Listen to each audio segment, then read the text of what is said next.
make the changes that we need, that doesn't require taking CEOs hostage, tempting as that idea might be.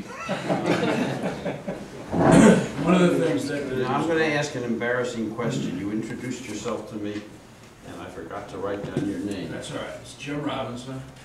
So let me just make sure I have this. I don't want to be quoting somebody else saying what you said. Jim Robinson.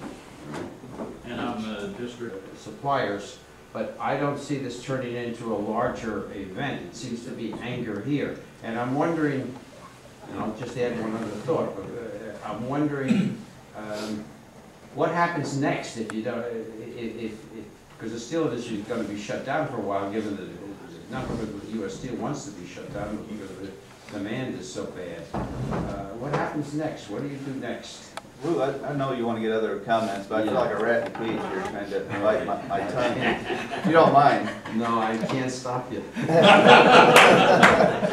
This whole trade debate, policy debate, has been hijacked by this fear-mongering apparatus in Washington.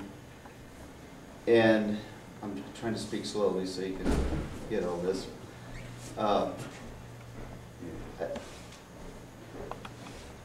This India pipe, you know, it's a symbol, and I think it's grabbed people's attention.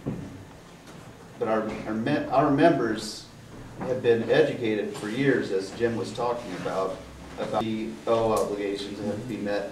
But this, right now, I don't know if it's just human nature that people have, you know, been apathetic about it, or just by virtue of having free time now, they're paying more attention. This pipe makes such a great symbol, it really hits them in the face. So what we are asking for is not protectionism. With this rally today, getting more people engaged is an opportunity that can't be passed up. About some woman in a garment factory in Guatemala being abused by her boss, or yeah, but there's an end point to it. If you guys are hit by something very dramatic, and you're reacting, but it isn't spreading. But in 2002, National Steel filed bankruptcy, and our retirees did without any insurance for years. Thanks to the steelworkers, they got some.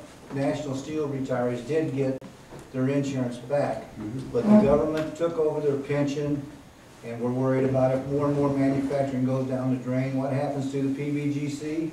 Will we have a pension? We're worried about will the money that we have in our VIVA account, which takes care of our retirement. A year without a pension when National Steel went? Year without insurance. Without insurance, years, not a year. We went a couple of years at least. Go ahead with what you said, I'm sorry. Okay, so our retirees are concerned, and they stay on focus on this issue because most of the people in Granite City are directly affected by what happens to Granite City Steel. Yeah. When it went bankrupt, they lost their insurance. Their retirement was taken over by the government. Now they're worried. Will the government continue to maintain their pension? Will they continue to have health care? So that they're aware of what could happen. They don't want that to happen to their grandkids. And rather than speaking to you now as a laid off steel worker, I'll speak to you as a lifetime Granite City and third generation steel worker. And I think, you know, you're asking why now, and you know, what's the, what Doug talked about, the symbolisms. I think that you may not understand is we've had layoffs at this plant before. I've got 30 years in, and I was laid off 3 of the first 5 years I was there. But we have never seen what's happening now. We have never seen production completely stop. This city was built around that plant. I mean, that plant came here and the city grew up around it. And there's concern by not just steel workers, I mean the politicians, the people who live here. I mean, I drove past it, there's nothing. Right, there's nothing. We've never seen that before. I mean, we always had production. We would have mass layoffs, maybe half, 3/4 of the workforce laid off. But we were always producing something. There's always a little bit of something going on. We've never shut production down at this plant, completely stopped like we have now. So that is the concern, the fear that's heightened all of this. And like I say, as we see that, and we see no one working, no production, no real end in sight, and yet now we've got Indian steel out here. And as Doug said, I mean, it's a symbol. They ordered. So you're not sure whether these guys will open up again? I mean, I think they will, but we don't know for sure, no. I mean, I'm fairly confident we will, as orders come back, but until the economy turns around, right now, I don't see anything coming down the road that's gonna make that happen anytime in the next month, 2 months, 3 months.